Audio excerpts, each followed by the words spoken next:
strike sharp, that's when the signal shines in. Got the mic set up and the camera spin. Grab a coffee, pull up your chair, join the drive. 'Cause the only place to be on a Monday night at 9 is right here, alive. We're drilling down deep on the legend of fur, the biggest mystery ever did stir. It's Sasquatch Watch Radio. Tune into the same with Gary Kendrick hosting with King. He's heard the howls, he's caught the form's trace, a true seeker leading the chase. Something stirs out in the shadowy wood. Let's uncover it together, just like we should. The team is geared up, the map is laid clear. We bring expert voices where the facts appear.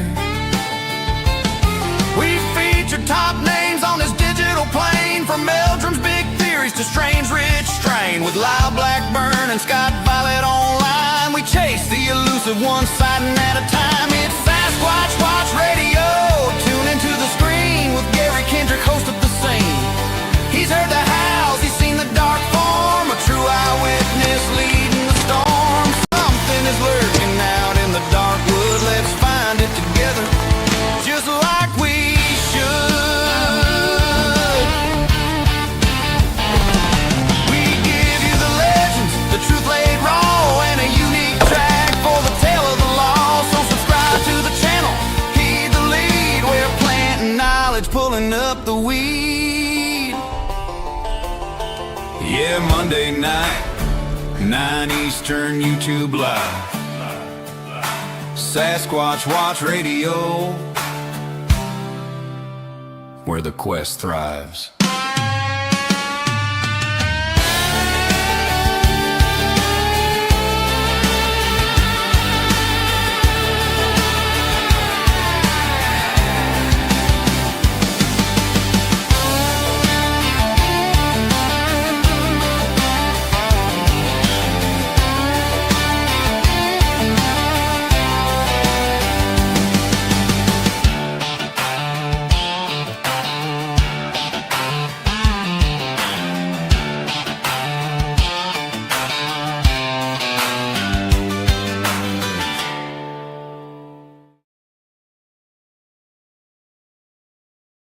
Hey everybody, it's Gary here. We're on Sasquatch Watch Radio. Today is November 10th, 2025. I just like to remind everybody that this is one of the greatest holidays ever in the history of the whole world. Today is the birthday, the 250th birthday of my beloved United States Marine Corps.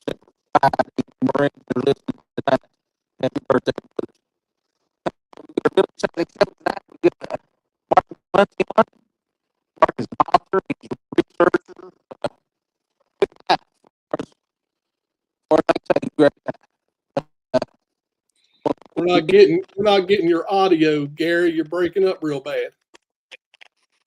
Yeah, I'm sorry. Is it getting better? No, it's like we can barely make you out. It's real stuttery. All right, hold on. Okay. Sorry, folks. It's that technical stuff. How about now? Okay, now I hear you. Okay. Like I was saying, I want to welcome everybody to the show tonight, November the 10th, 2025. Greatest holiday on earth. It's the 250th birthday of my beloved United States Marine Corps. Semper Fi to all the Marines listening tonight. Happy birthday, brothers and sisters. We got a great guest on tonight, Mark Muncy. Hi, gang. How are y'all? So, for my folks joining us on Eerie Travels, greetings, travelers. So, Gary, are you still with us? Uh-oh.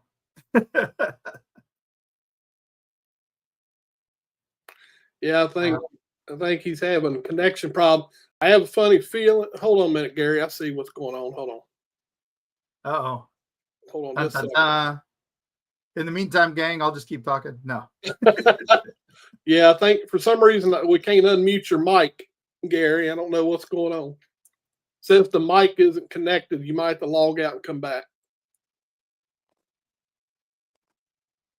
The beauty of internet. Yeah. Oh, there it looks like he's back. Oh, now he's gone.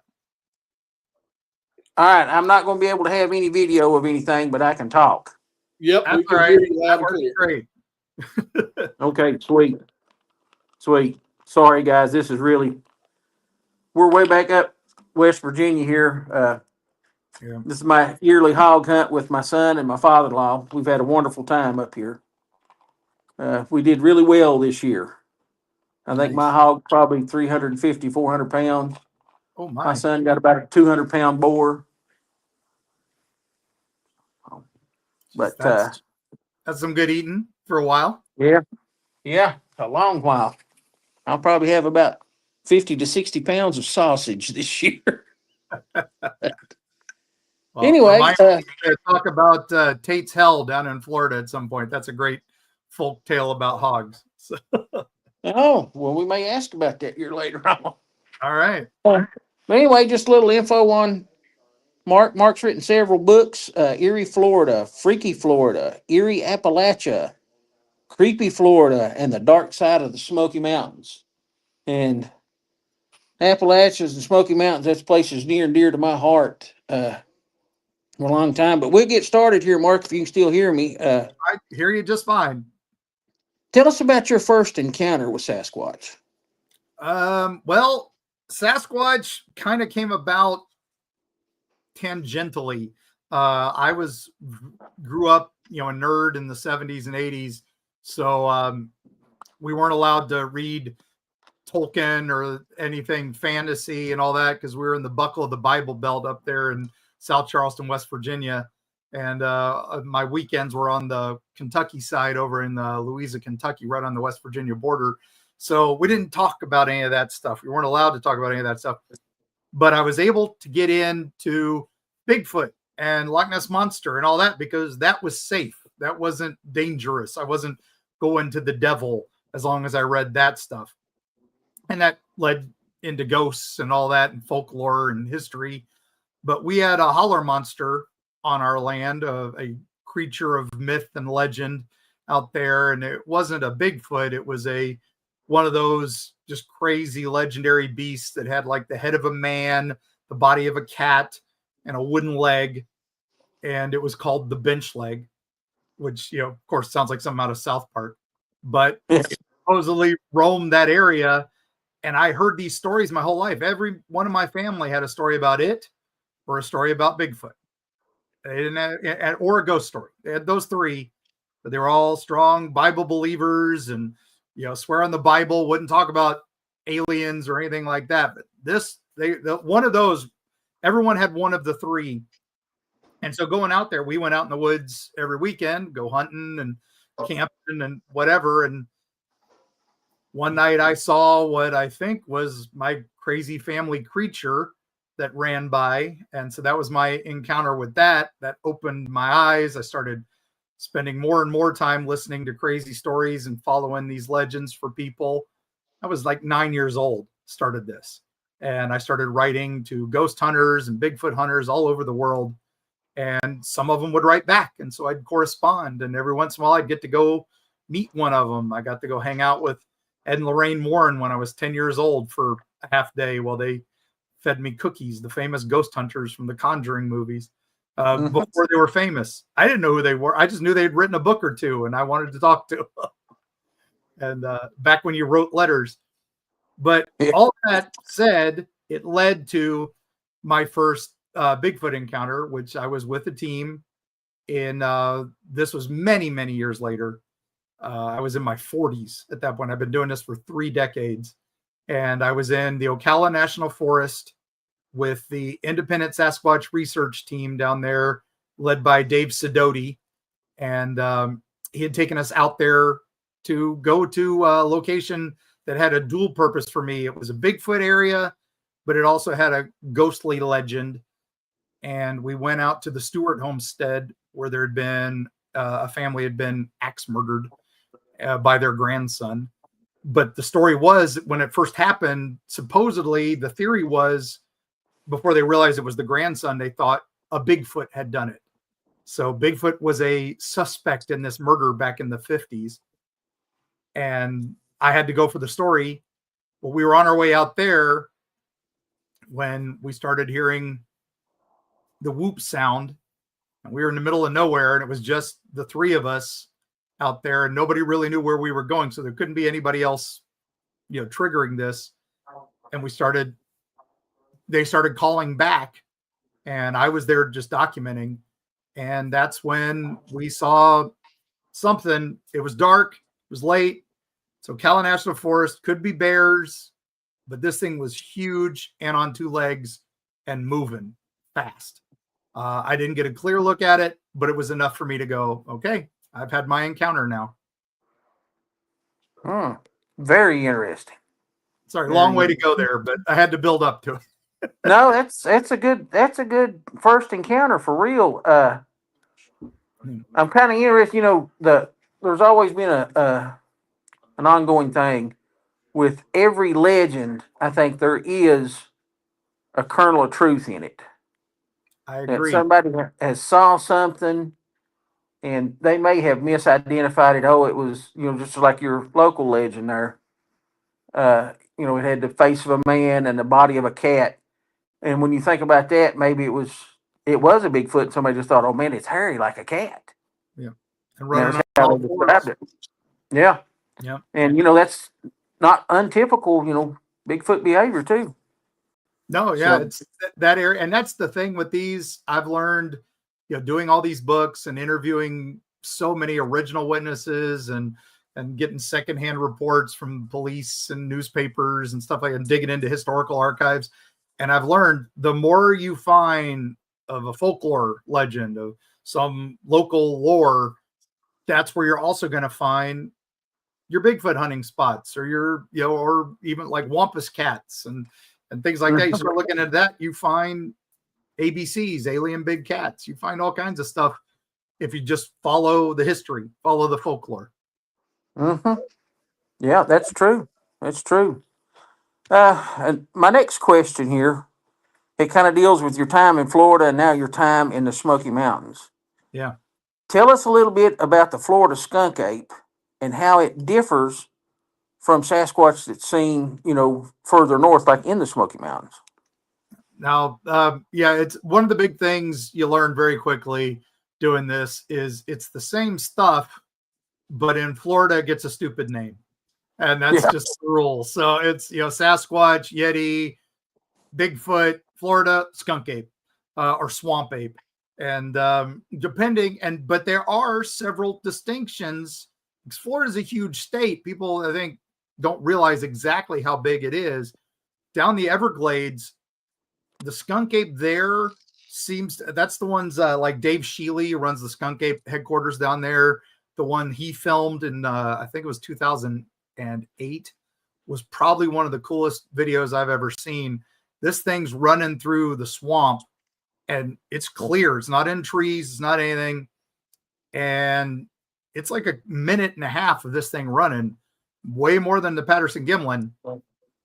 But it's lanky. It's like orange haired. So it almost looks like orangutan colored.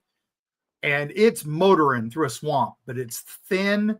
It doesn't have that usual build you think of when you think of a skunk ape. But also that area is super dense. You try running through that yourself, you can't move more than like a half mile an hour because it's just swamp and muck and all that. This thing ran through it, covered in fur, no issues. So Everglades sightings tend to be that. And a lot of the footprints there that people capture have only 3 toes. It's very unusual. It's a very strange, does differentiate from others. Now, Ocala, where I was, Ocala National Forest, that has almost as many Bigfoot spottings as the Pacific Northwest, as the Appalachians. That is dark sky area, the only dark sky area in Florida besides the Everglades, because the military used that as training. Well, the Navy bombs it every once in a while, select areas. But that has a ton of sightings. And those tend to be more classic Bigfoot, classic Sasquatch. The big ones, they're very broad shouldered, almost no neck. Just the head goes right to the shoulders. And that's apparently what our encounter was, because it was in that area. And my size estimate was around about 8 feet tall. And there are a lot of black bears there in that area, but this was not black. This was brown. Even at night, I could see the color a little bit because it was that close. But yeah, those tend to be a little more aggressive than some Bigfoot Sasquatch encounters I've read of. He's kind of be a little more territorial. There's a famous sighting in the 60s where there was basically a ghost town there called Kerr City, and right on Lake Kerr, of all things. And the guy there used to rent it out to hunters and people like that because it was an old hotel there. There was a couple of buildings there. And sometimes people would just rent it out to camp, basically camp, but in a building. And this one couple was there, and they reported a Sasquatch attacking their car because they were up in their one of the hotel rooms, just capped out in sleeping bags, and their car alarm started going off. And they look outside and they see this giant, they called it a gorilla, smashing their car. They thought it was something that escaped from a zoo or something like that. But then it stood up and it had very long legs. So it wasn't a gorilla. And that's when they realized they had a Bigfoot encounter that smashed up their car pretty good. We do have, some police reports backing that one up. But that's that. And then up in the Panhandle, and that area seems to be more swampy. So we get a bit more like Big Old Muddy, and some of those stories from Louisiana, Mississippi kind of march over that way. And they tend to be almost like they're covered in moss or something. So they have kind of a green tint to their fur. But again, big and bulky, moving through the swamp areas. The only exception to all of this is the Oklawaha area. That seems to have that silverback looking gorilla. There's a famous picture around there just south of Sarasota. There's that one famous picture. The unnamed lady took a picture of one in the backyard, and it's just kind of looking back over. That area is, I've seen prints with Bigfoot hunters. I've seen lots of strange stuff in that area. At one point, we even had a potential Mothman sighting in the area. Somebody said a flying humanoid or a gargoyle. Although I think the person who reported that didn't know what a cormorant looked like. And if you see a cormorant in flight, they look an awful lot like a gargoyle or Mothman. And that is an ugly bird right there. Yep. I've actually never seen any. I've never really seen any cormorants until last year, and we actually had one in the river at home, and and they're a big bird too. They're not small. They get pretty big, and they got that snake-like neck, and then when they stretch their wings out, it looks like freaking Batman on a rock. Yeah, it's definitely weird. It really is. But moving on here, I'm going to ask you a really strange question, and I try to ask all of the guests this, and it kind of helps me kind of get into the headspace of each individual guest. But the question is animal, mineral, or vegetable? Do you believe that Sasquatch is more animal? Do you believe Bigfoot is mineral, a interdimensional or an extraterrestrial being?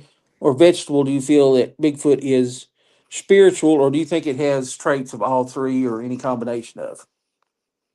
I am open-minded on this. I can see each argument making sense. The science nerd that I am wants it to be a physical 100%, some sort of undiscovered species that we need someone out there to catch them and find their breeding areas and find their patterns and their migration patterns. That makes sense to me. But I've talked to so many witnesses and so many encounters that don't make sense. Something strange ties in with that. So that makes me lean a little B, where there's just something unusual with them. But then I have a third part of me is like, okay, well, I've talked to people who've had witnesses with Fae encounters, and I've had strange glitches in the Matrix type things where they're suddenly in a different place and a different time for no reason, that they just kind of walk through something and, you know, suddenly they're not where they should be. Thankfully, they make it back home, and some people don't from that. But a couple of them have encountered hairy giants while they're there that have done strange things with them. So I am one of those. Yes, all three of the above, somewhere in the middle. I like the one guy came up with a great theory. One person we talked to, he thought it was there may be caveman ghosts. So ghosts of Australopithecus or something. That would be why we can't track them and why we can't get them on camera very well and why they disappear so fast. One last thing. I like that term. I don't like using the term supernatural or paranormal, anything like that. I like the term preternatural. Stuff we don't understand yet. Someday we will. We just haven't quite gotten there yet. And I think that's where Bigfoot lies, in the preternatural. Yeah, and I kind of agree with that too. And a lot of people say, oh, well, Bigfoot is not paranormal. Well, technically, by the definition, Bigfoot is, because it's outside of the norm. Yep. You know, we don't have 8 foot tall, 10 foot tall, whatever you want to call it, hairy bipedal, whatever, moving around on the regular. So it is, you know, like I said, by definition, it is paranormal. But I like the I like that preternormal. Preternatural. It just, because it gets that explains, like, why do the footprints stop? Why do things, you know, just not that, you know, suddenly he's there and then he's not. And it also explains so many of those, you know, the cloaking stories we hear about where he just blends into the background. Like with us that night, he ran past us. We heard the thumping, we heard all that, and then suddenly, boof! It was dead silent, and we couldn't find him. And they had infrared cameras going, all that. That was in seconds too. We're talking like that lasted maybe a minute at most. And all these people who always do the argument saying, "Why can't you get a picture? Why can't you get a picture?" Try taking a picture on your phone in 30 seconds. You gotta pick up your phone, get it out of your pocket, turn it on, hit the app, you know, oh, where's my camera? All that. You've missed it. And I'm just going to say too, Mark, with that's all being said, that if you have the wherewithal to pull out your cell phone while you're in this state of shock and amazement to take a picture or something. That's exactly. When that happened to us, we were there. We were looking for stuff. It was just getting dark. It was right after sunset, so we still had a little bit of light. Not much, because Ocala's pretty dark and we were pretty deep in the forest. We were already on our way back. We'd already hit our spot and we're coming back. And man, that was unexpected, completely unexpected. So none of the cameras were rolling. Nothing was ready. That's what happens. And that's when I get so many emails to Eerie Travels, people telling us their stories and encounters. And so many of them are so fast that, you know, just no time. And just from my own personal encounter, this thing is, when it walks, it's smooth. It is so smooth, the gait and things on it, and it can cover some ground in no time flat. Yeah, so, we got some encounter stories. I'll tell you, most of our encounter stories come from 3 sources. I'd say the bulk come from these 3 sources. Number 1 is truck drivers. Yep. Truck drivers, because they're paying attention. They're on the roads the longest.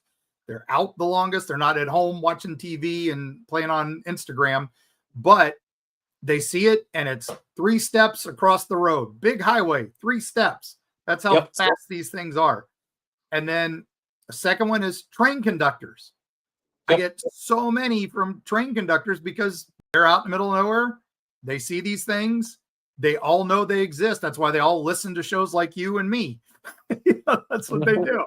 And then number 3 is line workers, guys who work those electric lines and stuff, because they're out there middle of nowhere and they've got to wait for clearance to make sure the power's off before they work on things, make sure things are done. So they sit there for half hour, dead silence, waiting for that call. And the nature gets used to it again.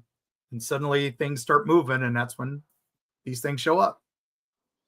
And two, when you talk about the train conductors and the truck drivers too, that is two prime feeding areas for almost every predator, because there's always a deer or something hit on the highway or on the train tracks or something like that. So that's, free food, easy food. And it's a migratory path. I mean, all the animals use those as migratory paths now because they've just gotten used to them. Especially something to do with the power lines too, because I think that, animals see in so many different dimensions and things that we can't see in. And I think they'd learn, and the power lines are a little warm, so they can follow those. And if Sasquatch can see things that we can't, obviously he's going to follow it too. So, that's a good. I see a question. Was Mark, what was the reactions of the other witnesses that were with you in Ocala? Oh man. Okay. So I was with Dave Sidoti, who is one of the greatest Bigfoot hunters down in Florida. He founded the Independent Sasquatch Research Team. I don't think he gets near enough credit for some of the stuff he's done. He should be up there with the big guys. And he was super professional about it. He got the camera out as quick as he could. He got the sound equipment out as quick as he could. Cool, calm, and collected. The other person with us was a newspaper reporter who was also trying to become a Bigfoot investigator on the side because her father had seen one and told her this is 100% what he saw. So she was a little rattled. I'll be honest, I didn't know what to expect. I didn't know what to do. I was just kind of frozen there. And that's when I realized, oh my gosh, what happened? And I started laughing after the silence ended because I was like, wow, we had an experience. I did not expect that ever. But she was right there. I would say it was professional as we could be. And we certainly didn't, ghost adventures and run away going, oh my gosh. But it was, I've seen people do that, but no, we didn't. So. Well, I'm going to move on here to another question. And this falls into what we was just talking about. Tell us something about your research into the Sasquatch. It's pretty cool because, like I said, I started very young on this. Bigfoot was also kind of secondary to me. I was very much into ghosts because I felt like that was the thing that needed the most study. And mostly at that point, when young, you think Bigfoot's only in the Pacific Northwest, especially in the 70s. All we got was Bigfoot, Patterson-Gimlin, In Search Of. All they talked about was Oregon and Washington, and I was in West Virginia. Now, my family all talked about it, but I was like, oh, they're crazy. It's only over there. But as I got older, I start realizing, oh my gosh, they're everywhere.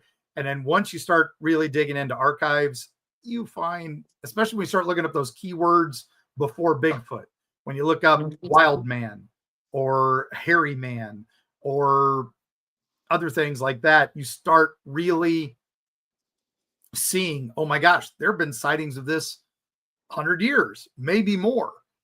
And you start realizing they are all over, particularly the Appalachians, particularly all kinds of strange locations that you would not expect. Again, Florida, I stumbled on the Ocheesee Pond wild man story, which was amazing to me. This was a town that was right on the pond there, and they were being invaded by something. Something was coming and stealing their food, killing their livestock, and they were convinced it was natives. So they form a posse to go hunt the natives that are stealing their stuff. But what they found was what they said was a 7-foot tall wild man. And the wild man is hairy in the descriptions. They said he looked like a creature in one of the articles, and they didn't know what to do with him. So they caught him. They injured him and caught him, and they sent him to the governor's office. They did this by putting him in a cage behind a stagecoach. to send him to the governor's office in Gainesville. Mm-hmm. Gets to Gainesville. I'm sorry, Tallahassee. And he gets to Tallahassee, and the governor's like, I don't know what to do with this thing. So he sends it to the Florida Institute for the Insane, which is the Florida Asylum at that point. And we have the records of this being admitted as a patient and then being directed that they were going to shave it because it was covered in hair. And then that's it. The last record is of it being shaved. And we have reports that it died. And we've dug in and dug in and dug in, trying to figure out where it was buried. And we know it was buried in the paupers' graves. The problem is where the paupers' graves were is now where the Florida State Hospital is. They built it right on top of that. Mm-hmm. So the only way we're ever going to be able to check the DNA on that is to destroy that hospital and get underneath. I don't think they're going to do that just to see if there's Bigfoot DNA down there. But No. I would like it. Yeah, so stumbled on that one and I was like, oh my gosh. And again, you start stumbling. That's just the tip of the iceberg. You start finding them all over, particularly deep in Appalachia hollers. You see so many of little stories and stuff like that. So. And, you know, growing up in small town in Appalachia, that was the thing. Nobody ever really talked about it. And I think, you know, you hit on that early. You know, it's, you know, we're right in the Bible Belt, you know, and, you know, Bigfoot can't be explained. So it's got to be the devil. It's got to be a demon, you know, or something. So that wasn't, you know, it wasn't very popular. And, you know, you didn't hear a whole lot of stories about it.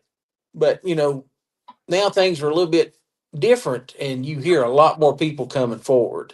Yeah, thanks to the television, honestly, Finding Bigfoot, Ghost Adventures, and all that. It's now more popular. And when I was growing up, you were a nerd. If you talked about this, you'd just get, you know, snot kicked out of you.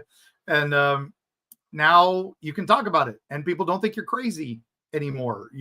And that was the thing. I mean, even UFOs now, they're talking about those in Congress now. So 7-year-old me never would have thought of that. That never would have happened. And now it's talking. So people are opening up a lot more. Now there's Bigfoot conferences and UFO conferences. That's how we all network.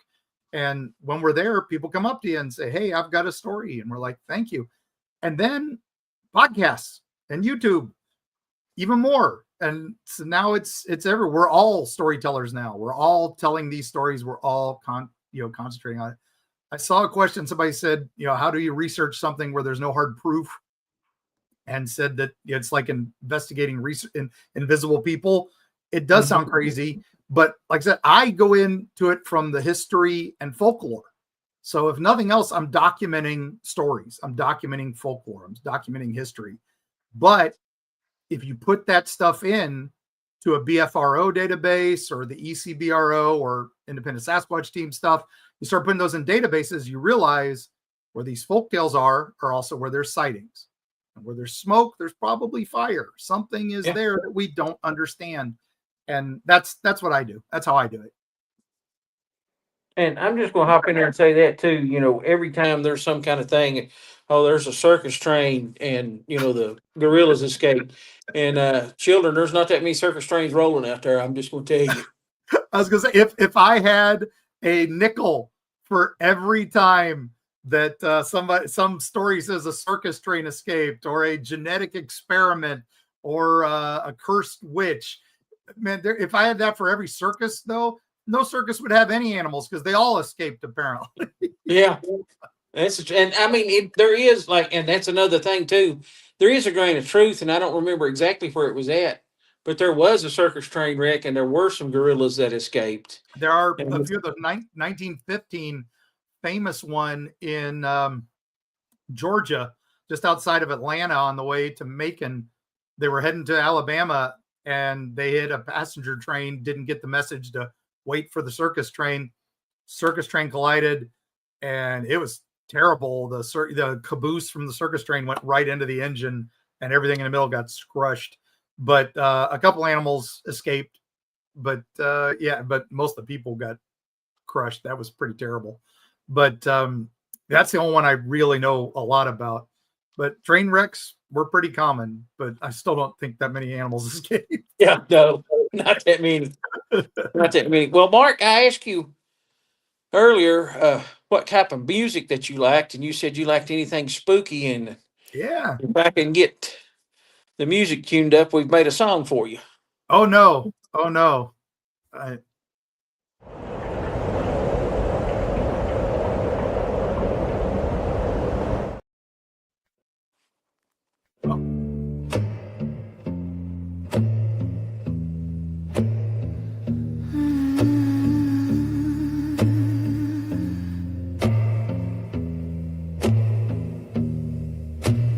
Down in the shadows, Like I said, where the cypress I'm working from my phone. roots twist, a lifetime of whispers beneath the Spanish mist.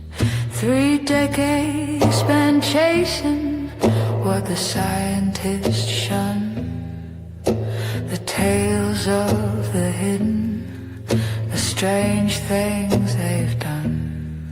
He walks through the history, the bizarre and the cold, with a mind full of folklore and stories untold. His name is Mark Muncy. You can trust what he'll say. He's the voice in the darkness that brightens the way. He's the Eerie traveler, on a winding road he goes, from the sun-baked Florida Keys to the mountains' cold snows. He penned the forbidden books, bound in black and in gray. Creepy, freaky, Eerie Florida, you read them in the light of day. Now he's got the microphone, his trademark wit is deep, chronicling the legends while the frightened world does sleep.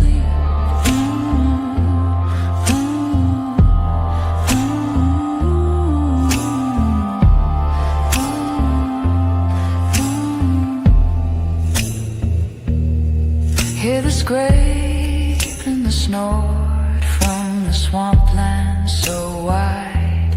That's the legendary Skunk Ape. He's got nowhere to hide. Mark knows every rumor, every footprint and cry beneath the tall pines where the shadows multiply. Then he packs up his bags for the mountains' embrace, where the Appalachian monsters all know their dark place. From the smiling man's chilling tale to the howl in the air, he investigates a beast that are nowhere and everywhere. He brings the investigation, the depth and the chill. He'll tell you what's likely and what stands stark still. He doesn't need drama, he doesn't need fuss, just the sound of the strange things that walk among us. You can listen and learn, you can shiver and stare at the creatures and the histories he pulls from thin air. He's the Eerie traveler, on a winding road he goes, from the sun-baked Florida Keys to the mountains' cold snows. He penned the forbidden books, bound in black and in gray. Creepy, freaky, Eerie Florida, you read them in the light of day. Now he's got the microphone, his trademark wit is deep, chronicling the legends while the frightened world does sleep.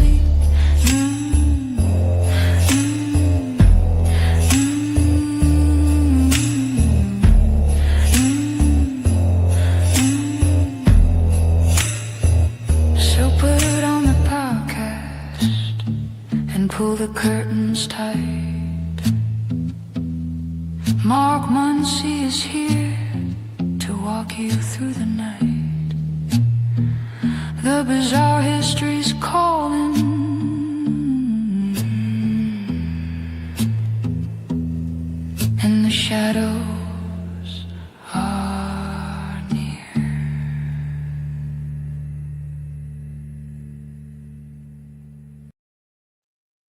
Wow. Can you hear me? Yeah, I can hear you. Okay, sweet. That's a good one. I'm gonna tell you right now, that's a good one. That had some Yeah, creepy Maria DeVoe.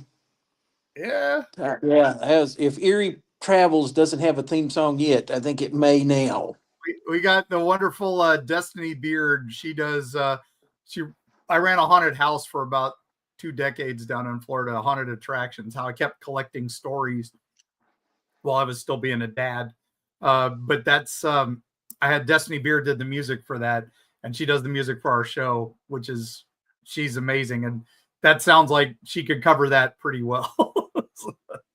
Yeah, somebody says got to get Destiny Beard to cover this. That's my co-host Erica, I think, running the Eerie Travels YouTube channel right now. Yeah, that was a good song. I like that one. That kind of had that southern swamp swing to it. That was decent. That That was fits me decent. pretty much. That's and it took me 30 years to get out of Florida, so that sticks. But that's still got a little bit of holler hillbilly there, so I'm good with that. So Well, I'm gonna move on to the next question, and I like to get in depth with the guests. oh, So I'm okay, asking you a really serious question right here, Mark. I'm ready. Hit me. Have you ever been chased by an unidentified light only to find out that it was a flashlight in your back pocket? Oh my God, my infamous story. Yes, I was chased by about a mile and a half by my own ass. Yes. Go ahead and tell the story. It's a good one. All right. Yeah, I was. Well, the punchline's already done there. So yeah, I was in the woods, and I was out looking for UFOs because I was a nerd in the '70s, and I just seen Close Encounters of the Third Kind, just saw Star Wars. So we were in West Virginia. We're in dark sky. We're right on the edge of dark sky territory near that Green Bank area, and so it's a great place to star watch. And I was out in the woods, and suddenly I look up and there's this strange light above me, and I was convinced it was like foxfire or something unusual, and I'm like, what is that? And I take a step and it jumped from tree to tree, and I was like, oh God, it's this is it, I'm about to be beamed up. And then but then I'm back in my head, I'm like, wait, this could be something spooky. And I'm like, all right, I'll take another step, and it followed me again. And I'm like, okay, now I'm getting nervous. And all the animals got quiet. I'm like, oh God, this is it. This is bad. This isn't good. And I'm hearing my dad's voice in the back of my head saying, don't run in the woods. Don't run in the woods. No matter what you do, don't run in the woods. Because if you run in the woods, whatever you think is coming for you is going to sound like it is. You're going to trip. You're going to fall. You're going to hurt yourself. And maybe worse. So I'm like, okay, I'll make a big jump, see what happens. I jumped, it followed me. That was it. I started running. I didn't care. And sure enough, I stirred up a deer, which sounded like a woman being murdered. I stirred up, who knows what else I was stirring up. I'm sure I stirred up rabbits and other things. Just so the forest sounded suddenly alive. I was convinced this thing was behind me. I look up, keeping up with me. I ran a mile and a half, jumped through a barbed wire fence, cut my hands up. Long story short, I made it to the porch and look up, and that's when I recognized the light and realized that the flashlight had turned on. So that was, mile and a half, almost dead, chased by my own ass. And yeah, that's a pretty famous story. I tell it every April Fool's because that is my favorite April Fool's story. In the sitcom of my life, that is the series season finale. That's an awesome story. It really is. And when I first heard that, I knew, hey, I've got to put that on the show. I've got to, because as researchers, if we can't laugh at ourselves, Oh children man, are all in trouble. no, we all got those dumb moments that we've all done. Every person I've talked to has got that one that they've all hang on to, and they sometimes only tell when they're drunk or at parties. Yeah, that's for sure. That's a good one, though. That's Mark, what do you think is the best habitat for Sasquatch?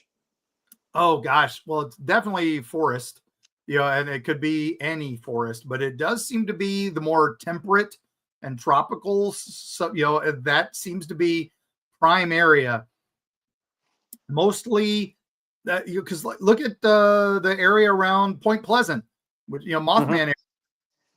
That's technically subtropical, even though it's West Virginia, because it's floodplain.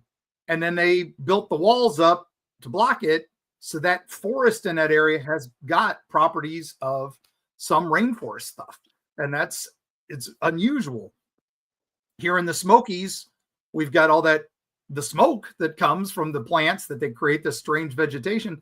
There are so many species that are unique to the Smoky Mountains that it rivals the rainforest, because we've got that growth forest, we've got that protective smoke that comes out of the plants, and I think stuff learns to evolve and blend into that. That's why we get so many of the silverback type again in this area reports. We also get the ones that are just totally white, the white things that they call out here. I just had a report a month ago on the road to Highlands, North Carolina, which is a big tourist road, but it's not a big road. It's 2 lanes through the mountains, but that's a big tourist town up there. It's kind of like an Aspen vibe. But their 3 cars sent reports about seeing a big white furred Sasquatch or gray furred Sasquatch run across the road. And these were 3 people who don't know each other. They all reported it to a local newspaper. One of them actually reported it to the Expedition Bigfoot, which is down in Blue Ridge, Georgia, which is actually not far from here. And they reported it. And of course, I get all the calls because, Mark, you're the closest guy to it. You're only about a half hour from that. I'm like, all right, I'm not, really a field investigator. I go with Bigfoot hunting teams, UFO hunting teams, and ghost hunting teams. I am not boots on the ground guy, but I will go with them to get their stories and let them document.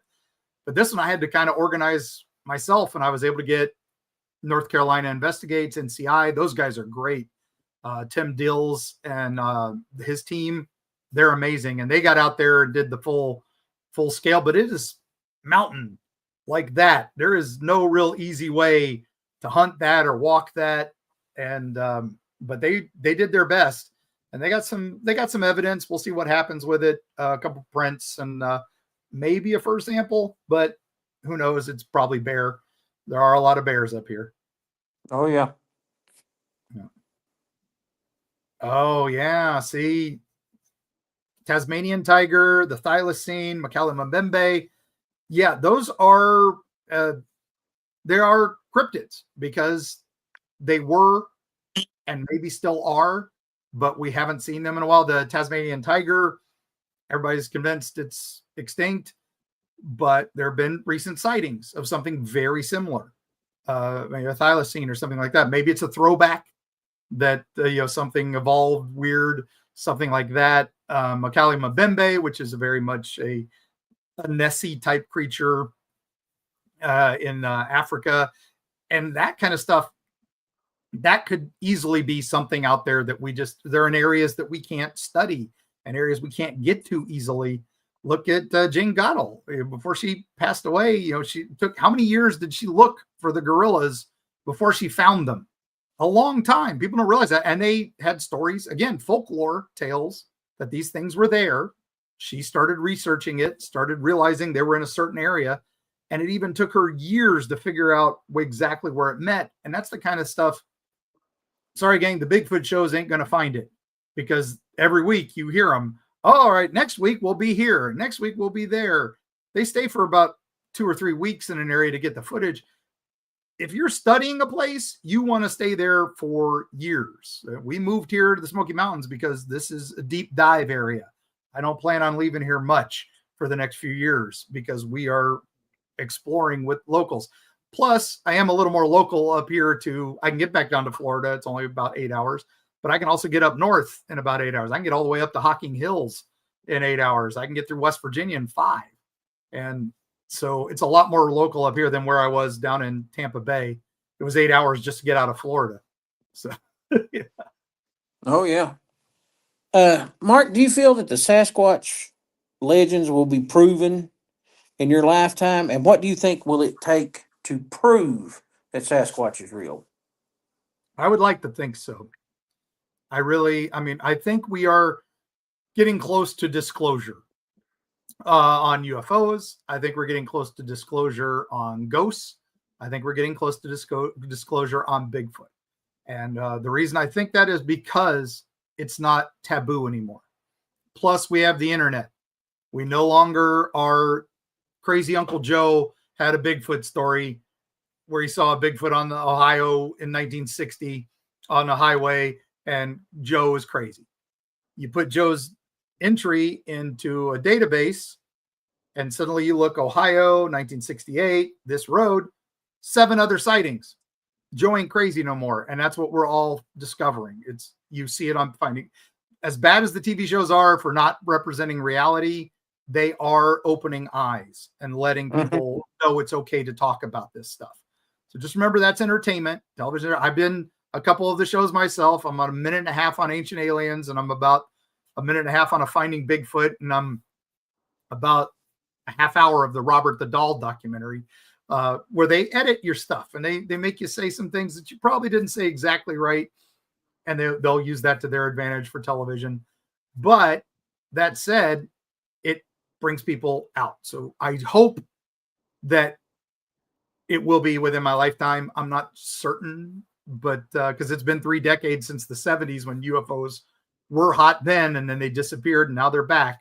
So I'm worried that when the Bigfoot shows end, that they might disappear for a little bit, because ratings are sliding on those. Now everybody's Skinwalker Ranch and Oak Island. Everybody's looking for treasures and unusual phenomena. But I'm hoping. And also, like I said earlier, the Bigfoot people used to not talk to the ghost people. The ghost people used to not talk to the UFO people. The UFO people wouldn't talk to anybody. But now we're starting to blend and the worlds are colliding. I had a Finding Bigfoot guy anonymously, said he had to be anonymous, but it is a he, was one of the big researchers for Finding Bigfoot, had an encounter while looking for a Sasquatch that was very much a UFO abduction type story. And Bigfoot tied into that. He had to submit it to Eerie Travels as anonymous, and we had to keep it anonymous because he didn't want to be laughed out of the Bigfoot research field because this weird thing happened to him. And it's a anecdotal evidence. Even he's like, I don't know if it really happened. It was kind of may have been in my head, but I woke up later, half mile from where I was, and missing time and all that stuff. But he had seen a Bigfoot right before that. And then there was a green flash, and then he woke up in the forest. So what did he see? What did he encounter? Was it Fae? Was it UFO? Was it Bigfoot related? Was it trans-dimensional? Was it some sort of weird glitch in the Matrix? We don't know. Again, preternatural. Hopefully we find out. And I think some of that too, Mark, might be with the use of infrasound, because infrasound can wreak havoc on the human body. And I know a lot of infrasound encounters almost mimic like poltergeist encounters. Yep. So I think that, that's a real possibility as far as the missing time and things like that with some of these encounters, is that it is some type of infrasound or something like that being used on somebody. And, it's documented several large animals use infrasound. And, I don't think it would be out of the realm of possibility that we might be dealing with something that has that capability. And so there are animals out in nature that can do crazy things to us, and that as defense mechanisms, and that sort of thing does happen. And I have epilepsy brain. I can't 100% justify everything I've seen because my brain is a little different from everybody else. So is that saying that what the thing I saw wasn't there? No, I had another witness with me. Some of the other events I've seen, I can't 100% say I saw them. So the skeptic in me is like, all right, you got to keep a skeptical mind when you're doing this stuff, gang. But that said, you also have to keep an open mind, because people saw stuff that affected them to their core. And that you can't just dismiss that. At the very least, you have to say, okay, they saw something they didn't understand and it affected them. And that's That's all. There's why there's so many people who quit their day jobs to go hunting Bigfoot, because they had an encounter. It changed their life. They want to prove it because they don't want to be crazy. They know it happened to them. And that's, I applaud everybody who does that. And just make sure you don't lose your house, and make sure you got a support mechanism, but also mental health is a thing. So make sure you do get therapy a little bit, because even that, you're surviving a traumatic experience. You should talk to somebody and get a professional opinion, not because you're crazy, but because you want to stay healthy. Yeah, and that's good advice. I think one thing that a lot of Bigfoot researchers are lacking in is if they get an encounter, I don't want to say a tale, if they get an encounter report that has some type of, we'll call it the woo, that's what they call it. If it has some type of the woo in it, they automatically write it off. Okay, you have to be open. What you perceive is not what they perceive. All you can do is base your results, write down what they said, write down what they saw, all that other stuff, and take all of that into account. And, if you put some work into it, you'll find some answers there. Yep. And I think that's where a lot of Bigfoot researchers are lacking is they automatically discount something that doesn't necessarily fit their agenda. Yep. And I'm not like that. I try to take everybody at what they say because that's what they experienced. Yep. And that's what this is about. I mean, to be honest, none of us are experts. Nobody knows what we're dealing with. This is a totally different animal than anything that we've ever dealt with. And it's an important thing to take these people, because I'm just going to be honest with you. When I had my encounter, that was one of the things that I worried about it a little bit, but I'm wired different than some people. I really don't care what somebody says about me. Okay. Yeah. But the guy that was in the vehicle with me when I had my encounter, he had a complete different outtake on what it was. It scared him so bad he doesn't talk about it. Yeah. No. So, that's the thing. What I perceived is, 100% going to be different than what he perceived, just based on our state at the time. Yeah. I was amazed. He was scared. Again, no two people see the same rainbow, because you're at a different angle. You can't be in the exact same eyes. You can't see the exact same thing. And I do think certain people are more perceptive in certain ways. Like I said, I think if these things do operate on a different wavelength a little bit, infrasound projections, whatever, that affect the eyes, affect the brain, affect the ears, it's all going to affect everybody a little differently. And you're going to see the differences, and little things a little different. Plus, if there are different species or different types, that's why Everglades ones may only have 3 toes. The Ocala ones, classic. The swamp apes, a little more muddy, and they all probably evolve a little differently. If you go scientific, if we go the woo, maybe they're coming through a different portal or different, way from another universe. I mean, we're starting to realize now quantum entanglement and all that might have something to do with this. Physicists are finding new things every week. So all of it is practical, but they're learning new things. And so maybe some point somebody's going to find something and go, oh, there's the door. This is Bigfoot. When we grew up, what was the giant squid, the Kraken, was a myth. It was a legendary beast. It never existed. Well, now we have video of them. We have footage of them because we've gotten down there, and now we found the colossal squid. Oh, they've been there all along. It's just science. You guys didn't know that? No, you told us they weren't there, and now they're there, and we've proved them.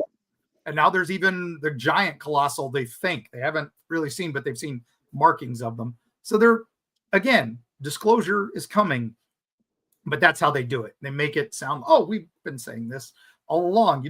You weren't listening. Yeah, and I'll throw an example out there, and I'm trying not to beat a dead horse to death, but every Bigfoot researcher out there is into the Sierra Sounds. Yeah. You know, this is Bigfoot talking. This is possibly some kind of language. This is this. This is that. It was all recorded by Al Berry and Ron Moorhead. Yep. Okay. And Ron Moorhead has several books out about Bigfoot, and one of them is the Quantum Bigfoot. Yep. And, you know, that leans into it can change its wavelength and disappear, and it can do this and it can do that. And that's really deep into the woo side of things. Mm-hmm. But everybody's 100% with the sounds, and they don't discredit any of that, even though Ron does have, you know, his theories about how it can use quantum physics and change wavelengths and things like that.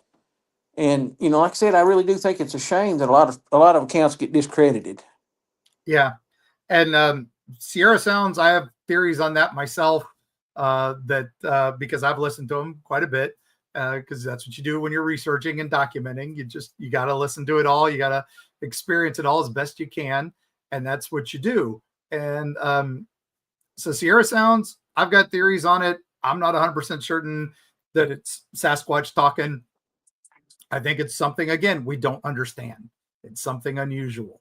And that's why we study it. That's why we hope it's what we think it is. And Ron, you know, God bless him. He's been doing this for decades with that. And he's been researching that over and over. If anybody's going to find something on it, he's the guy.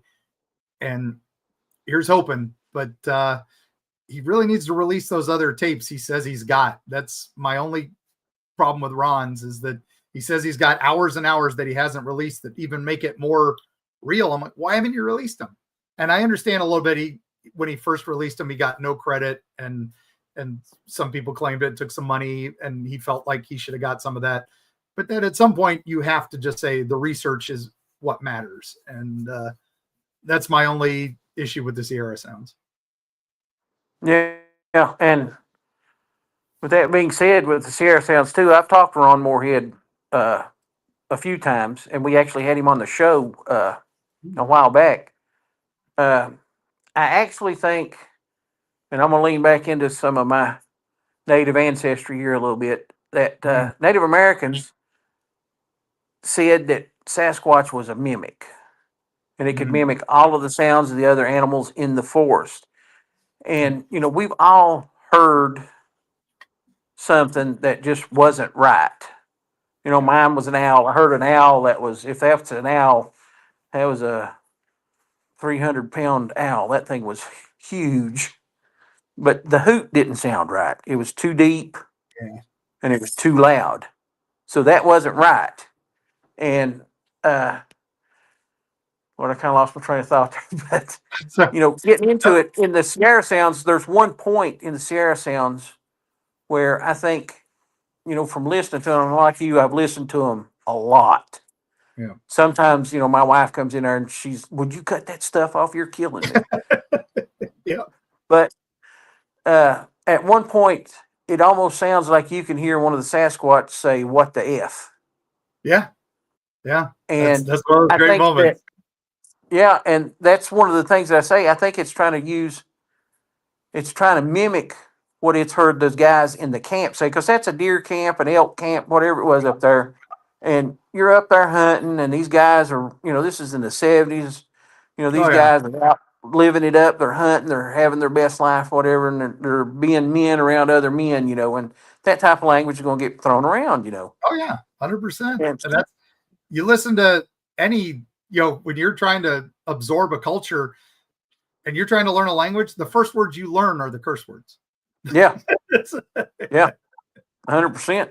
Now, your native stuff, we talked about, you know, the newspaper articles and all that. When you start digging into the folklore, or, well, for the Cherokee and most native, it's not folklore.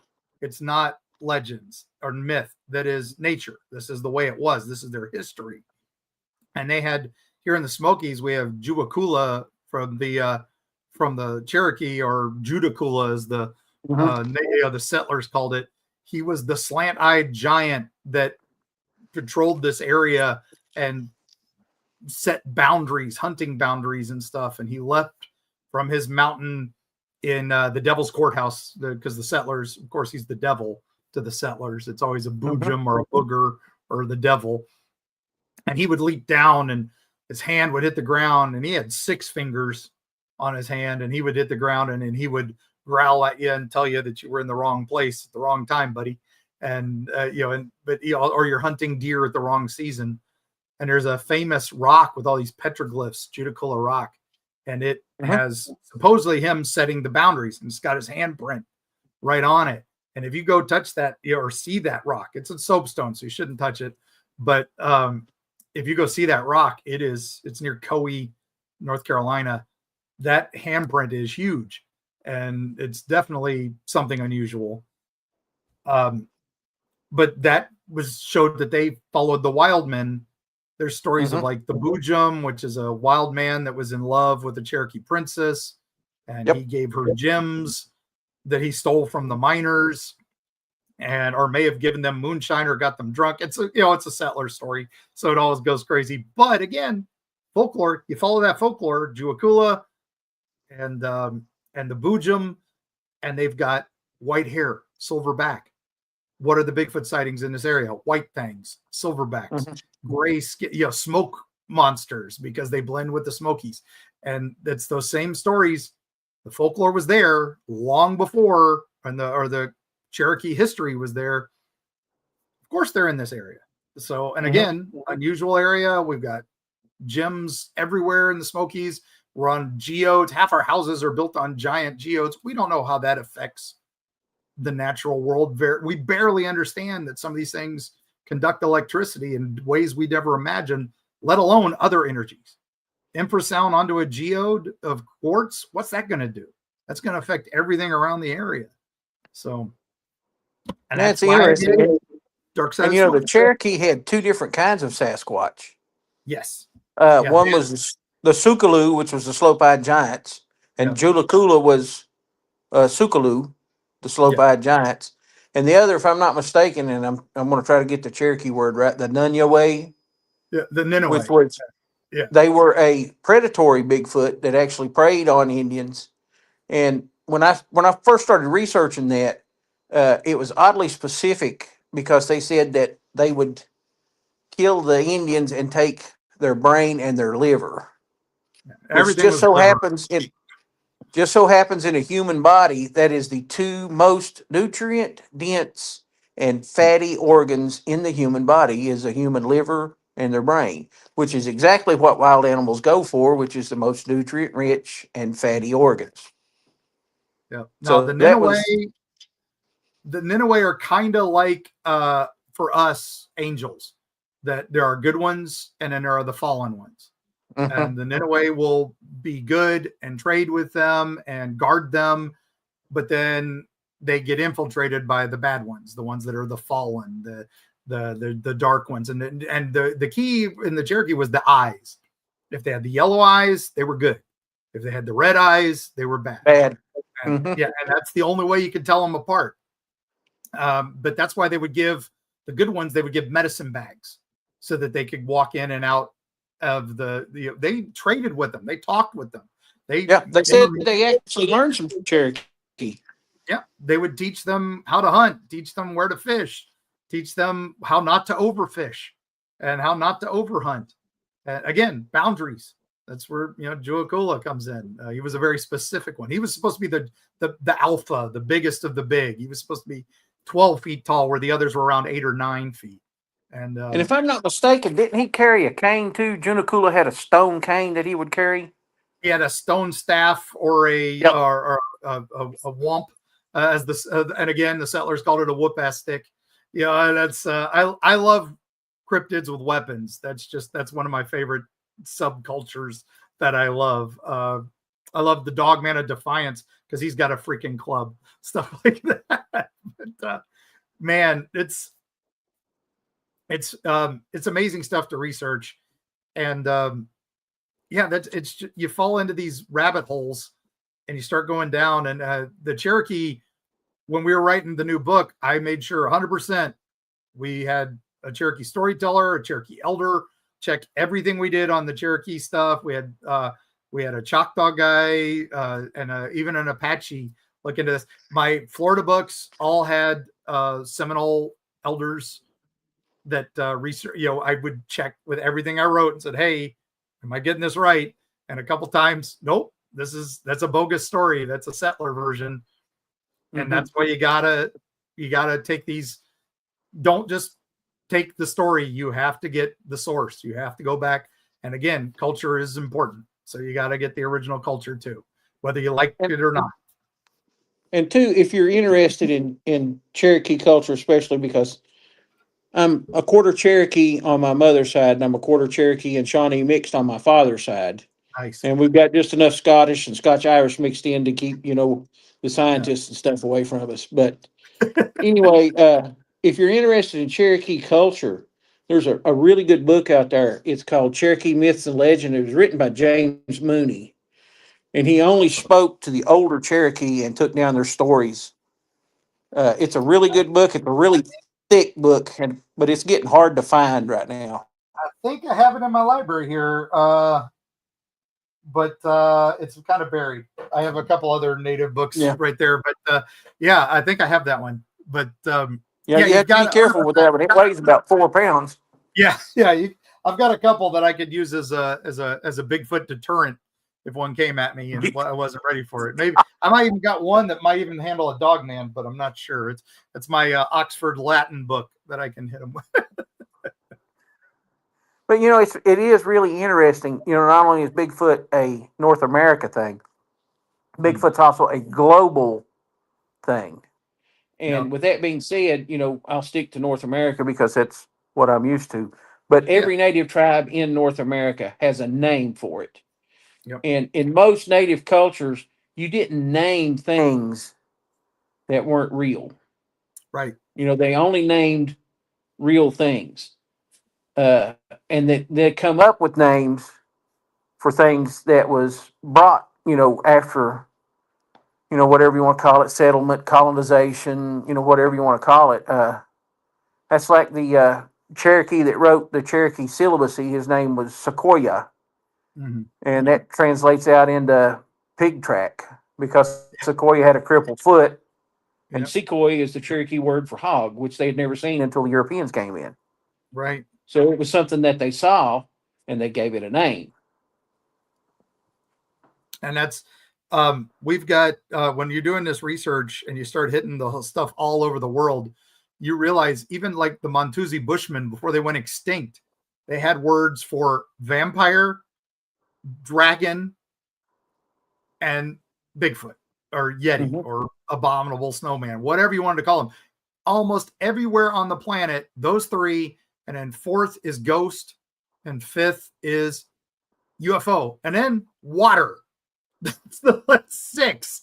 Yeah, 6 most common, and that's the most common words in every language around the world. And these remote tribes have no interaction with humans ever, and then suddenly they've got a word for those things. And how do they know if they haven't seen it?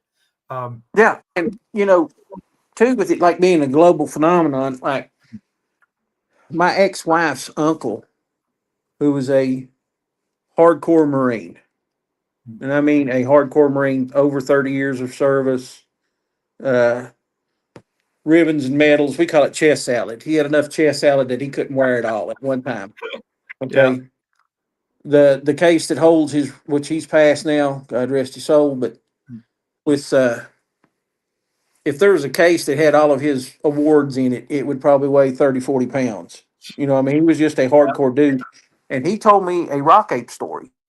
Oh yeah. That's we had some stone apes that got to me from a military encounter in South America, that there were stone apes throwing rocks at them, and it's very much Ape Canyon all over it. Yep. And of course we get all those stories. Again, that's what it is. Document. That's what these podcasts are for, people. This is us telling stories by the fire. We've been doing it since primordial man, and then it switched to radio, switched to TV, movies, and now it's internet, and now it's YouTube and podcasts. And that's it's the same stuff. We're documenting We're keeping the stories alive. Cherokee storytelling, Apache storytelling, Shawnee storytelling. It's all the same. You're getting the same stories, just a different way of telling them. And that's what we do on Eerie Travels. It's what you do here on Sasquatch Watch Radio. It's, if somebody says they're an expert, they might have done enough research to be considered better than the average person. But again, we don't know. This stuff is invisible. It's intangible. Until we get one, like you said, what evidence is it going to take? We got to get one of any of this stuff. We got to catch a ghost. We got to catch an alien. We got to catch it, and it's got to be public. That's the other problem. Again, I think there's some cover-up stuff with this. Oh my gosh, one forest. Down in Florida, Miniac. I can't remember the name.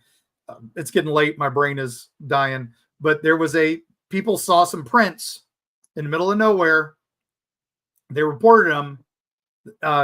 Dave and his team, Dave Sidoti, and I think Stacy Brown from Finding Bigfoot got the reports too. They all raced down to that swamp forest and got there. And then suddenly there was a controlled burn in that area and didn't allow anybody in. And so all the forest in that area was burned away. All the evidence was burned away. Why would that have happened? It was an unscheduled, controlled burn. The only reason that happened, they were blocking something. They were definitely covering something up. It smelled like cover up. When there's smoke, there's fire, I guess. And who knows? Oh no. I talked about something. The Men in Black got Gary. That's how it goes, I guess. Well, welcome to Eerie Travel. Gary has been taken. The Men in Black got him. Oh no. Oh man, that's how it goes. Yeah, welcome to Eerie Travels. There he is. There he they is. let him back out of the ship.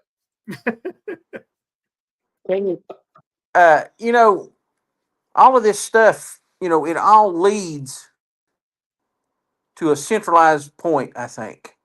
Yeah. And we're circling the drain, is what I'm saying. Yeah. Things are coming in. We're getting a lot of evidence. We're getting a lot of good evidence. But the thing about it is, and I'm 100%. I'm a huge conspiracy guy. I really do believe that there is some cover up with this, and it's not just it's not necessarily the government. It could be local government. It could be the sheriff's department. There's a lot of cover up with it because who wants this problem to deal with? Yeah. And it's incredible. But I do think we're circling the drain on it, and that's the thing that I'm saying, there's a fine point where all of this evidence is going to come together. And I think instead of all of us working around the outside edges of it, the fringes of it, like we all have been, and bickering and backfighting and everything else with everybody else, we need to work together to come to that one laser focused point where the evidence leads to an answer. Yep. And be great. That's it what we would hope. be. It would be. Again, we all gotta, it's a melting pot, gang. We all gotta mix it up and you'll start seeing connections that you didn't realize before. And just don't discount, but also keep a skeptical mind. You gotta balance, and it is a knife's edge, but you can do it. Other people do it. I've been doing it for 30 years. I still don't consider myself knowing nearly as much as I like to think I do, because every week I get another email from Eerie Travels that I'm like, wow, what is that? Where did that come from? And if you listen to any of our episodes, listen to our listener tales episodes where people just sent us their stories. Some of that'll blow your mind, and it's all over the board. So, well, Mark, I'm going to say I really enjoyed having you on the show tonight. I'm going to be 100% honest with you. I'm now next to exhausted right now. It's been a long day. There's nothing like traipsing through the woods to get you. So this is past my bedtime. So yeah, 100%. So thanks so much for joining me. Yeah, if you don't care, can you hang on just a minute after we end the show? Of course. Okay. Well, I just want to tell everybody, thank you guys for tuning in. The show is about you guys. I want to bring you guys the best information, the best guests, and some of the best interviews that I had. And at this point right now, I'd like to turn it over to Mark. Mark, if you can, plug your books, your whatever you've got, your Eerie Travels channel. Yeah. So we'd love for y'all to join us on Eerie Travels. You go to eerietravels.com. That links to all our places you can find us. But we're on every podcast you can find. You can find us. We're on twice a week, and we interview Bigfoot hunters, ghost hunters, UFO hunters. We do deep dives on folklore and cryptid legends. Our new book is Dark Side of the Smoky Mountains. Just came out last September, and it is a deep dive, and it does like a road trip guide to the Smoky Mountains. So you can start in Chattanooga and work your way around, come out North Carolina side, Nashville, and come back when we got ghosts, cryptids, legends, cool places to eat, cool places to drink, lots of fun. My older books, Eerie Appalachia, is the whole Appalachian Trail. Again, filled with monsters, legends, Meemaw, Peepaw stories. The famous ones are there, Mothman, Jersey Devil, all that. The Florida books started with Eerie, Florida. That's your 101, Skunk Ape, Gulf Breeze UFOs, Robert the Doll. I did the documentary on Robert the Doll for Travel Channel a few years ago, Curse of Robert the Doll. And that led us to Freaky Florida, more off the beaten path, lesser known stuff. Also some stuff we got to debunk because thankfully we'd been doing bestsellers by that point. And then the last one was Creepy Florida because I was consulting on ghost adventures and ghost hunters and ghost brothers. So this one's all paranormal teams, and they're all done so you can follow them to find the spooky sides. So, and you can find those at any Cracker Barrel or Walgreens in Florida. Appalachia is all over the place. And again, eerietravels.com if you want to find them. But your local mom and pop bookstore can get them too. Try to avoid the big A if you can. Give the money to somebody who really deserves it. So, Well, guys, I appreciate everybody being on tonight. Mark, I really appreciate you coming on with us. It was a great interview. Everybody, thank y'all for coming. Tune in again next week. And if you enjoy the show, like and subscribe. It helps our channel out. And with that said, good night, everybody. see you on the other side. Thanks for tuning in to Sasquatch Watch Radio. We truly appreciate each and every one of you. Stay connected. Don't miss our next exciting show, airing next Monday night at 9 p.m. Eastern. To stay updated, be sure to subscribe to our YouTube channel. We'd also love for you to join our Facebook page at facebook.com/Sasquatch Watch Radio and check out our website at squatchradio.com. Share your stories and feedback. Your feedback means the world to us, so please give us a thumbs up on our shows and let us know what you think. Have you had an encounter? If you've had a sighting or encounter, we want to hear from you. Reach out to us through our website, YouTube channel, or Facebook page. And if you're interested in being a guest on our podcast, please don't hesitate to contact us. Thanks again for listening, and we'll see you next Monday night.